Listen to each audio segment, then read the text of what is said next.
keinginan Rasulullah untuk berdiam diri di Gua Hiro ini karena sebelumnya beliau sering mengalami mimpi yang begitu jelas seperti cahaya di pagi hari.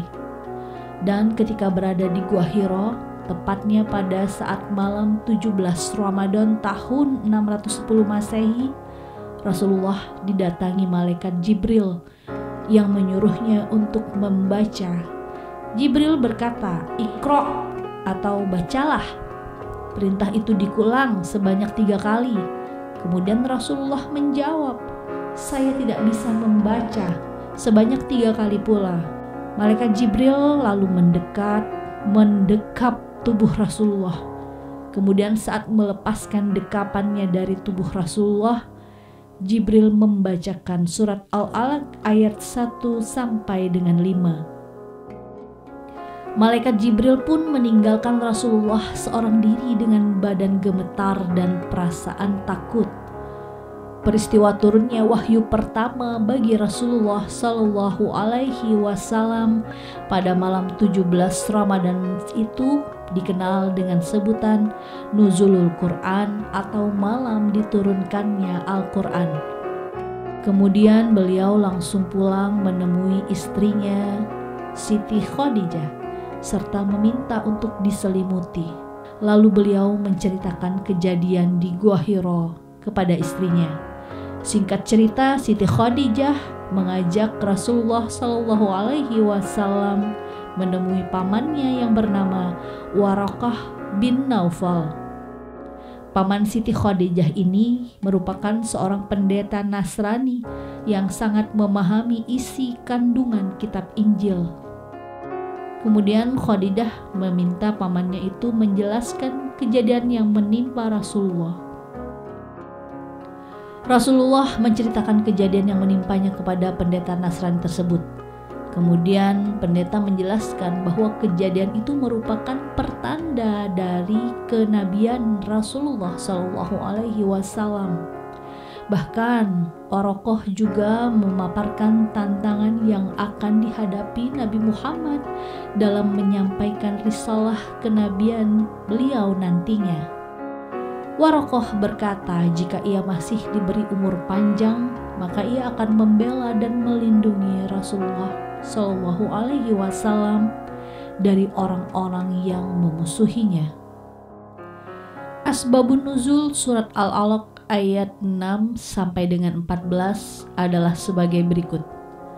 Berkaitan dengan peristiwa di masa jahiliyah sebelum Islam berkembang di Mekah.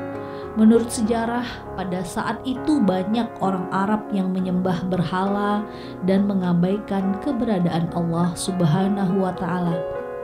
Mereka terjerumus dalam kegelapan dan kesesatan karena tidak mengenal Allah dan tidak mengikuti petunjuknya. Dakwah Nabi Muhammad selama di Mekah menghadapi banyak penentang dari pemuka Quraisy.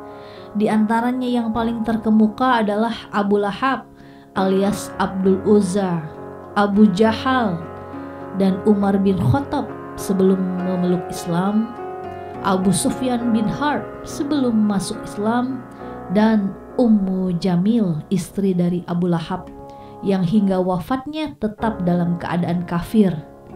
Kebencian Abu Jahal alias Amr bin Hisham terhadap Rasulullah begitu masyhur. Hingga suatu ketika Abu Jahal melihat Nabi Allah pergi ke masjid. Tiba-tiba dia langsung menghardik dan melarang beliau untuk mengerjakan sholat. Ia mengatakan, "Muhammad, mengapa engkau marah dan berang kepadaku? Apakah engkau berani mengancam aku? Tidakkah engkau tahu bahwa aku ini seorang yang berharta, kaya raya, dan punya banyak kawan? Beranikah engkau padaku?" Ketus Abu Jahal. Rasulullah Shallallahu Alaihi Wasallam bersikap tenang, sabar menghadapi pertanyaan ataupun tantangan dari Abu Jahal tersebut. Beliau tidak menjawab sepatah kata pun. Maka dengan kejadian itu turun wahyu dari Allah Subhanahu wa Ta'ala, surat Al-Alaq ayat 6 sampai dengan 14. Ayat di atas turun dikarenakan seorang Abu Jahal merasa paling hebat, merasa paling banyak hartanya dan paling banyak temannya, sehingga dia berani menantang dan melarang Nabi Allah untuk melakukan sholat di masjid. Dan yang 5 ayat lagi, yaitu ayat 15 sampai dengan 19 adalah dalam kisah yang lain. Dalam sebuah riwayat, yaitu pada keesokan harinya Abu Jahal bertindak lebih parah lagi. Ia mengangkat sebuah batu besar dari atas bukit, kemudian diletakkan di depan masjid. Kawan-kawan Abu Jahal, termasuk pemuka musyrikin, menunggu Nabi Allah Muhammad SAW datang. Setelah datang, beliau tiba di lokasi tempat sholat. Beliau tidak paham apa yang dimaksud Abu Jahal dengan perbuatannya itu. Lalu beliau sholat di samping Ka'bah, tepatnya di samping makam Ibrahim.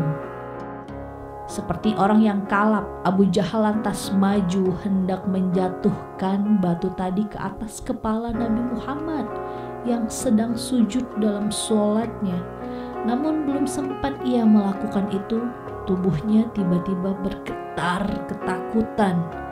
Abu Jahal pun lari pontang-panting, sementara kawan-kawannya melihat dari kejauhan. Lalu mereka menghampirinya dan bertanya, "Hei Abul Hakam, mengapa tidak jadi melempar batu itu?" Pertanyaan mereka dijawab Abu Jahal dengan suara yang parau, "Karena tiba-tiba di depanku ada seekor unta yang amat besar, warnanya putih, yang membuka mulutnya di dekat kepalaku. Seumur hidup aku belum pernah melihat unta sebesar itu, sebuas itu, maka itu aku lari, takut kalau unta itu memburuku." Dalam riwayat yang lain dikisahkan bahwa Abu Jahal hendak menginjak tengkuk leher Nabi Muhammad SAW ketika utusan Allah itu sedang bersujud dalam sholatnya. Namun sebelum tindakan bodoh itu dilakukan, yang bersangkutan sudah dicekam ketakutan yang amat sangat sehingga lari sekuat tenaga. Dan dia bercerita dengan kawan-kawannya, "Antara aku dan Muhammad ada sebuah parit dari api, dan ada pula beberapa sayap yang sangat besar." Begitu kata Abu Jahal kepada kawan-kawannya. Bertepatan dengan kejadian itu, turunlah surah Al-Alaq ayat 15 sampai dengan 19. Kandungan surah Al-Alaq adalah tentang betapa pentingnya ilmu pengetahuan dan seruan untuk menuntut ilmu. Umat muslim diwajibkan mencari ilmu dari buayan hingga ke liang lahat. Selama masih hidup, tidak ada alasan bagi umat Islam untuk bermalas-malasan tidak mencari ilmu. Berbagai disiplin ilmu perlu dipelajari supaya kita menjadi manusia yang bijak, tidak mudah menyalahkan orang lain karena perbedaan pendapat, dan manusia memiliki kemampuan untuk mencatat semua ilmu pengetahuan yang telah didapatkannya, sehingga ilmu pengetahuan dapat diturunkan, diwariskan ke generasi selanjutnya. Andai saja para ulama dan ilmuwan terdahulu tidak menulis dan tidak membukukan karya-karyanya, maka tentu generasi sekarang tidak akan bisa, tidak mungkin mempelajari karya klasik. Padahal karya terdahulu sangat penting untuk pengembangan ilmu pengetahuan. Jadi ilmu pengetahuan terdahulu penting untuk dikaji dan dikritisi, tidak semata-mata diterima begitu saja. Kandungan surat Al-Alaq selanjutnya adalah bahwa segala ilmu pengetahuan datangnya dari Allah Subhanahu wa Ta'ala. Manusia lahir ke bumi tidak membawa apa-apa, tidak mengetahui apa-apa, dan Allah lah yang mengajarkan manusia tentang ilmu pengetahuan itu. Maka jangan sampai ilmu pengetahuan itu menjadikan manusia sombong dan melupakan Tuhan yang mengajarinya. Sudah selayaknya ilmu pengetahuan itu membuat kita semua semakin dekat dengan Tuhan. Surah Al-Alaq juga berisi peringatan bagi manusia agar tidak lalai, tidak terlena dalam kesenangan dunia. Allah Subhanahu wa Ta'ala mengingatkan bahwa mereka akan dimintai pertanggungjawaban atas semua perbuatannya nanti di akhirat. Oleh karena itu, manusia harus selalu ingat akan Allah dan menjalankan perintahnya. Allah Subhanahu wa Ta'ala mengatakan bahwa Ia akan menimpakan azab yang pedih atas mereka karena mengabaikannya dan menyembah selain Dia. Azab yang diancam oleh Allah Subhanahu wa Ta'ala sangatlah besar dan menakutkan, sehingga orang yang beriman harus selalu ingat akan ancaman tersebut dan berusaha untuk menghindarinya. Keadaan orang kafir dan penyembah berhala yang merasa dirinya lebih baik dari orang lain. Mereka menganggap diri mereka sebagai pemimpin dan menolak untuk mengikuti ajaran Allah Subhanahu wa Ta'ala. Oleh sebab itu, maka mereka akan menerima azab yang sangat pedih di akhirat nanti. Allah Subhanahu wa Ta'ala memberikan janji-janji yang baik bagi orang yang beriman dan beramal soleh. Mereka akan mendapatkan pahala yang besar di akhirat nanti, dan Allah Subhanahu wa Ta'ala akan melindungi mereka dari azab yang pedih.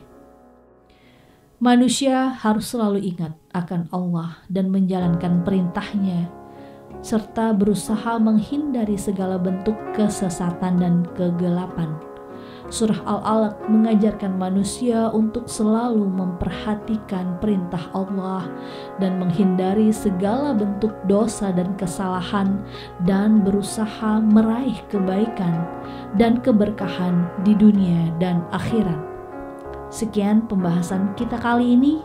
Sampai jumpa. Wassalamualaikum warahmatullahi wabarakatuh.